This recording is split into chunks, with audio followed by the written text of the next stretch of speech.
Patrick at Pals. Well, I'm back with my Ram. That's our phone number, 352-854-9300. Back with the Ram. Jim's got out the scanner. As you know, we're going to replace the crankcase ventilation filter.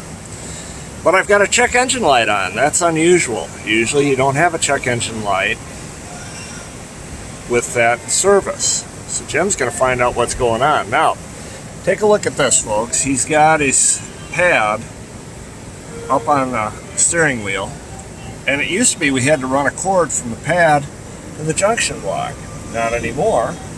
Now it's done wirelessly. Much easier to facilitate. Still a pain in the neck to get underneath the dash and hook it up, but it is much easier to have it hands-free or wire-free.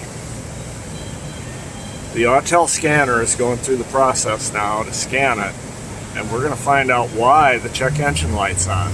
Like I was telling you, it's 67,500 miles on your digital display. It comes up perform service, and that is for the crankcase filter.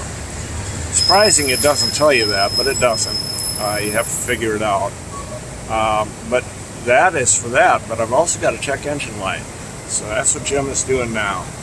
If you've got a 2018 Ram, bring it to Pals. See you soon.